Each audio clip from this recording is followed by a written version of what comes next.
Hello students, my name is Manish. आज मैं लेकर आया हूँ कक्षा 12वीं विषय रसायन शास्त्र का महत्वपूर्ण अध्याय हेलो एल्केन तथा हेलो एरिन के महत्वपूर्ण अभिक्रियाओं को समझाने वाला हूँ। तो वीडियो को अंत तक जरूर देखें। अगर कोई शंका हो, कोई डाउट हो तो कमेंट बॉक्स में पूछ सकते हैं। इसके पीडीएफ को स्टूडेंट इजीली डाउनलोड कर सकते हैं टेलीग्राम लिंक के माध्यम से। टेलीग्राम चैनल का लिंक मैंने डिस्क्रिप्शन में दिया है, वहाँ पर जाकर चेक कर सकते हैं।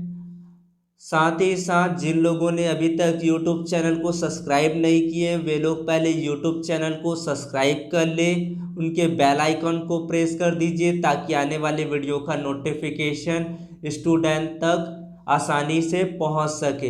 आज का हमारा टॉपिक है हेलो एल्केन तथा hello Erin. Halo alkane aliphatic होता है जबकि हेलो एरिन एरोमेटिक होता है। एलिफेटिक कार्बन परमाणु के जो हाइड्रोजन को प्रतिस्थापित करके हैलोजन परमाणु को जोड़ देते हैं तो ये हेलो एल्केन कहलाता है। जबकि एरोमेटिक जो हाइड्रोकार्बन होते हैं इनके हाइड्रोजन को प्रतिस्थापित करके वहाँ पर हैलोजन परमाणु जुड़ा हो तो ये हेलो एरिन कहलाता है। ये ऑर्गेनिक केमिस्ट्री का पार्ट है। सबसे पहला क्वेश्चन है, पहला प्रश्न है, हुंस डिकर विधि को समीकरण द्वारा समझाइए। हुंस डिकर विधि, हुंस डिकर मेथड।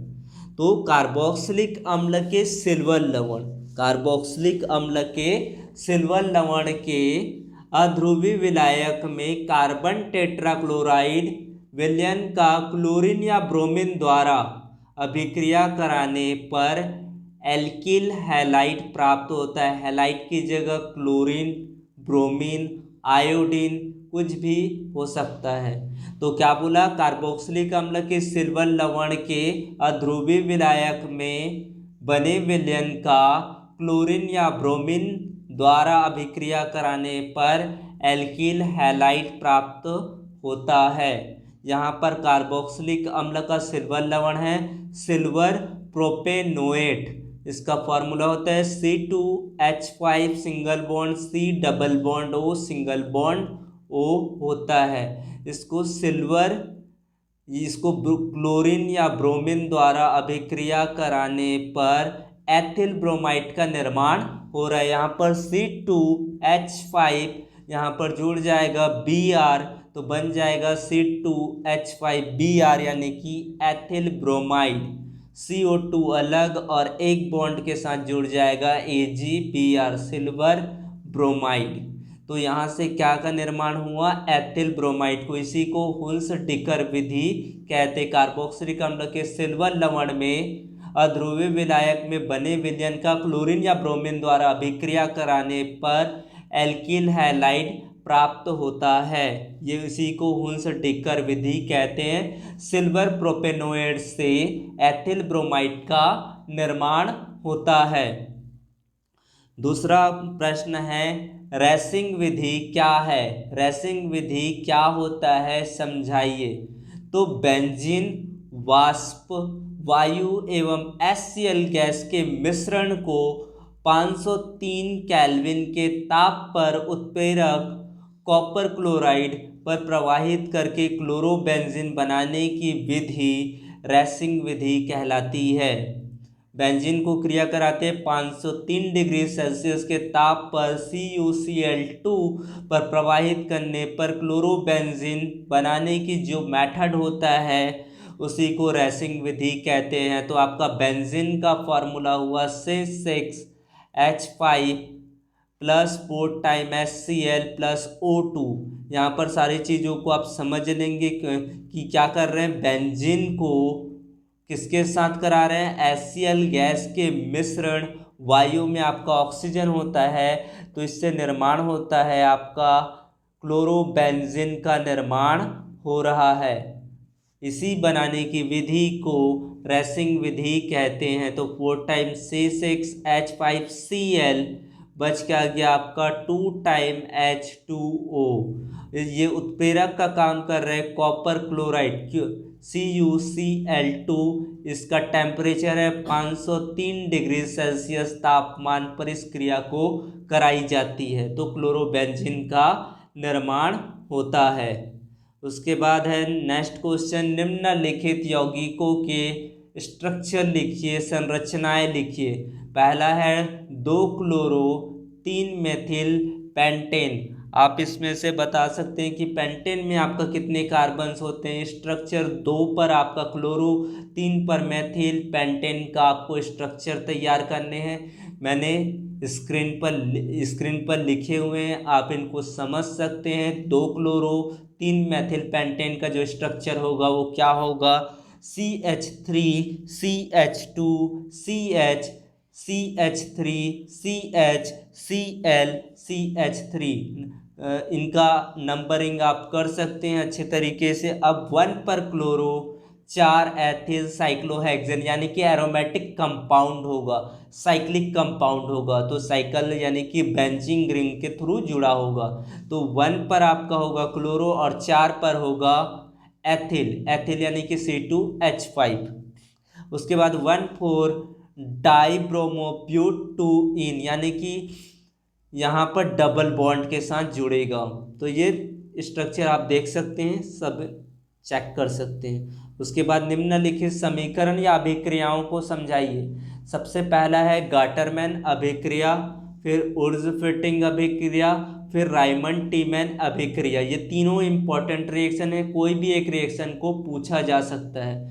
सबसे पहले देखेंगे गाटरमैन रिएक्शन। तो गाटरमैन रिएक्शन में क्या होता है, जब बेंजीन डाइएजोनियम क्लोराइड, तो बेंजीन डाइएजोनियम क्लोराइड का फॉर्मूला क्या होता है, C6H5N2Cl। Diazonium chloride, benzene diazonium chloride को कॉपर चूर्ण के साथ हिट करते हैं, गर्म करते हैं, तो क्लोरोबेंजीन का निर्माण होता है। C6H5Cl बन गए, यहाँ पर से बचा क्या, N2, तो यहाँ से क्या का निर्माण हुआ, क्लोरोबेंजीन का निर्माण होता है। एक बार रिपीट कर रहा हूँ बच्चों आप लोगों के लिए, बेंजीन डाइएजोनियम क्लोराइड को कॉपर की चूर्ण के साथ गर्म करते हैं तो क्लोरोबेंजीन का निर्माण होता है। यही कहलाता है आपका गाटरमैन अभिक्रिया, गाटरमैन रिएक्शन कहते हैं। जब बेंजीन डाइएजोनियम क्लोराइड को क्रिया करा रहे हैं किसके साथ, कॉपर चूर्ण के साथ, तो क्लोरोबेंजीन का फॉर्मेशन होता है, निर्माण होता है। उसके बाद है वुड्स फिटिंग अभिक्रिया। वुड्स फिटिंग अभिक्रिया में क्या होता है, इथ्रीविलियन में Na की उपस्थिति में क्लोरोबेंजीन की क्रिया मैथिल क्लोराइड से होने पर टॉलुइन का निर्माण होता है। इथ्रीविलियन यानी कि इथ्रीविलियन आप लोगों को पता होगा कि इथ्रीविलियन क्या होता है। तो इथ्रीविलियन में Na की उपस्थिति, यहाँ पर सोडियम की उपस्थिति में क्रिया होती है। याद रखना वुड्स जो अभिक्रिया होती है वो सोडियम की उपस्थिति में ही होती है। तो यहाँ पर C6H5Cl क्लोरोबेंजीन की क्रिया कराते हैं मैथिल क्लोराइड से, तो टॉलुइन का निर्माण होता है, सोडियम की उपस्थिति में होती है। तो यहाँ से 2 टाइम NaCl बन गया, सॉल्ट का निर्माण, और बचा क्या, C6H5CH3, इसी को टॉलुइन कहा जाता है, टॉलुइन कहते हैं। तो क्या होता है, इथ्रीविलियन में सोडियम की उपस्थिति में क्लोरोबेंजीन की क्रिया कराने पर मैथिल क्लोराइड का निर्माण होता है। इसका रिएक्शन हुआ आपका C6H5Cl यानी कि chlorobenzene plus 2 time Na plus CH3Cl आपका मैथिल क्लोराइड, इससे बना आपका टॉलुइन का निर्माण हुआ C6H5CH3। अगला रिएक्शन है रायमंड टीमैन अभिक्रिया। क्लोरोफॉर्म की जो क्रिया होती है उसको फिनॉल के साथ क्षार की उपस्थिति में होने पर ऑर्थोसैलिसाल्डिहाइड बनता है। क्लोरोफॉर्म की अभिक्रिया फिनॉल के साथ, क्लोरोफॉर्म होता है उसको फिनॉल के साथ रिएक्ट कराओगे क्षार की उपस्थिति में तो ऑर्थोसैलिसाल्डिहाइड का निर्माण होता है, प्राप्त होता है। तो फिनॉल का स्ट्रक्चर क्या होता है, C6H5OH। फिनॉल को क्लोरोफॉर्म क्या होता है, CHCl3, इसको क्षार क्षार कोई भी ले लो, NOOH के साथ रिएक्ट कराएंगे तो क्या बन जाएगा यहाँ से CHO, यहाँ फिर OH आ जाएगा, फिर आर्थो पोजीशन पर आपका एल्डिहाइड समूह होगा, फिर 3 टाइम NaCl, 3 टाइम आपका NaCl बन गया, फिर आपका बचा क्या 2 टाइम H2O, फिनॉल, फिनॉल्स में क्या है आपका OH तो आपका लगा हुआ है, CHO आया, एल्डिहाइड आया, यानी कि इसको बोलेंगे ortho salicylaldehyde, plus 3 time NaCl plus 2 time H2O, यानी कि NOH का आपका O वाला पार्ट आया आपका एल्डिहाइड में, CHO बना, यानी कि आर्थो सैलिसा एल्डिहाइड का निर्माण हुआ।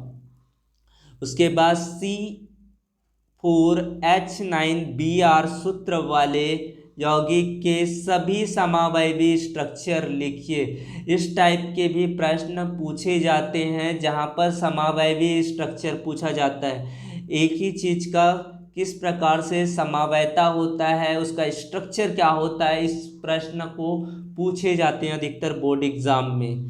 तो यहाँ पर C4H9Br तो पहले किस तरह से लिख सकते हैं, CH3CH2CH2Br, यानी कि इसका नाम क्या होगा 1 ब्रोमो ब्यूटेन, 1 ब्रोमो ब्यूटेन होगा इसका नाम। दूसरे तरह से हो सकता है CH3CH2Br, यानी कि 1 ब्रोमो 2 मैथिल प्रोपेन। इसी तरह से आप समावयता सूत्र बना सकते हैं किसी भी ऑर्गेनिक कंपाउंड्स का, किसी भी जो भी दिया रहेगा ऑर्गेनिक श्रृंखला उसका आप समावयता लिख सकते हैं। उसके बाद है मार्कोनी-कॉप का नियम क्या है, क्रियाविधि मैकेनिज्म को समझाइए। मार्कोनी-कॉप का नियम क्या होता है, तो मार्कोनी-कॉप का नियम मोस्ट इम्पॉर्टेंट टॉपिक है सीजी बोर्ड वालों के लिए, एमपी के लिए उतना ज़्यादा ध्यान नहीं देने के लिए इस क्वेश्चन के लिए, एमपी वाले भी इसको फोकस कर सकते हैं, क्या पता एग्जाम में पूछे जा सकते हैं, क्योंकि बहुत सारे टॉपिक्स को रिड्यूस किया गया है। डाइक्लोरोमेथेन, ट्राइक्लोरोमेथेन, टेट्राक्लोरोमेथेन, मेथेन के जितने भी टॉपिक्स थे वो सब कटा दिए गए हैं। क्लोरोफॉर्म हुआ, आयोडोफॉर्म हुआ, ये सारे रिएक्शन आपको नहीं करना है एमपी बोर्ड वालों के लिए। और इनमें से 5 अंक ब्लूप्रिंट पर निर्धारित किया गया है, जबकि सीजी बोर्ड वालों के लिए 3 अंक निर्धारित किए गए हैं। तो 3 अंक के लिए आपको प्रिपरेशन करना है, एमपी बोर्ड वालों को 5 अंक के आधार पर इसको तैयारी करना है। तो मार्कोनी-कॉप का नियम क्या होता है, असममित द्विबंध पर ध्रुवीय अणु जैसे कि हैलोजन अम्ल आदि का योग होने पर जुड़ने वाले अणु का ऋणात्मक भाग उस परमाणु से जुड़ता है जिस कार्बन परमाणु से न्यूनतम हाइड्रोजन जुड़ा होता है। मार्कोनी-कॉप का नियम क्या कहता है, असममित द्विबंध पर ध्रुवीय अणु जैसे कि हैलोजन अम्ल आदि का योग होने से जुड़ने वाले अणु का ऋणात्मक भाग उस कार्बन परमाणु से जुड़ता है जिस कार्बन परमाणु से न्यूनतम हाइड्रोजन जुड़ा होता है। तो इसको उदाहरण के माध्यम से समझते हैं कि क्या होता है। तो CH3CH double bond CH2 plus HBr gives CH3 single bond CH single bond CH3Br। तो यहाँ पर क्या होता है, ऋणात्मक भाग उस कार्बन से जुड़ता है जिस कार्बन पर न्यूनतम हाइड्रोजन होता है। इसकी मैकेनिज्म को देखते हैं तो यह योग आयनिक क्रियाविधि के द्वारा होता है। HBr टूटेगा H plus plus Br minus में। H प्लस का इलेक्ट्रॉन स्नेही आक्रमण अधिक स्थायी मध्यवर्ती कार्बन आयन देता है। तो द्वितीयक जो सेकेंड डिग्री कार्बन आयन होता है वो अधिक स्थायी होता है, स्टेबल होता है। तो यहाँ से क्या हुआ, CH3 single bond CH double bond CH2 यहाँ पर H प्लस आया, gives CH3 single bond CH plus single bond CH3 second degree carbon ion अधिक स्थायी होता है। फिर दूसरी बार में क्या हुआ, CH3 single bond C plus H single bond CH3 plus Br minus gives क्या मिला, CH3CH single bond CH3 CH के साथ जुड़ा है आपका Br, इसका नाम हुआ 2-ब्रोमोप्रोपेन, जो मेन उत्पाद है। तो इसको अगर समझ में नहीं आया होगा तो आप पूछ सकते कमेंट बॉक्स में। उसके बाद है क्वेश्चन नंबर 7, इस अभिक्रिया को समझाइए। Friedel Crafts reaction. Friedel Crafts reaction क्या होता है? तो क्लोरोबेंजीन का निर्जल एल्यूमिनियम ट्राइक्लोराइड की उपस्थिति में मैथिल क्लोराइड के साथ अभिक्रिया कराने पर ऑर्थोक्लोरोटोलुइन तथा पैराक्लोरोटोलुइन मिश्रण प्राप्त होता है। क्लोरोबेंजीन की क्रिया कराते हैं किसके साथ? निर्जल एल्यूमिनियम ट्राइक्लोराइड की उपस्थिति में मैथिल क्लोराइड के साथ क्रिया कराने पर ऑर्थोक्लोरोटोलुइन तथा पैराक्लोरोटोलुइन का निर्माण होता है। तो क्लोरोबेंजीन का फॉर्मूला आपको पता है और इसकी क्रिया करा रहे हैं किसके साथ? निर्जल ट्राई एल्यूमिनियम क्लोराइड, क्लोरोबेंजीन के साथ होगा मैथिल क्लोराइड, बनेगा क्या? पैराक्लोरोटोलुइन और क्लोरोटोलुइन। आर्थो को आपको अल्फा से शो करना रहता है, तो अल्फा क्लोरोटोलुइन का निर्माण होता है। एक पैरा पोजीशन पर बनता है और एक ऑर्थो पोजीशन पर बनता है। उसके बाद है फिटिंग अभिक्रिया। तो फिटिंग अभिक्रिया में क्या होती है? क्लोरोबेंजीन के 2 मोल को सोडियम के 2 मोल परमाणु के साथ क्रिया कराने पर डाइफेनिल का निर्माण होता है। तो यहाँ पर क्लोरोबेंजीन 2 टाइम आपका होगा, क्लोरोबेंजीन को सोडियम के साथ क्रिया कराएंगे तो यहाँ से बन जाएगा NaCl और दोनों जुड़ जाएगा तो बना क्या? आपका डाइफेनिल का निर्माण हुआ।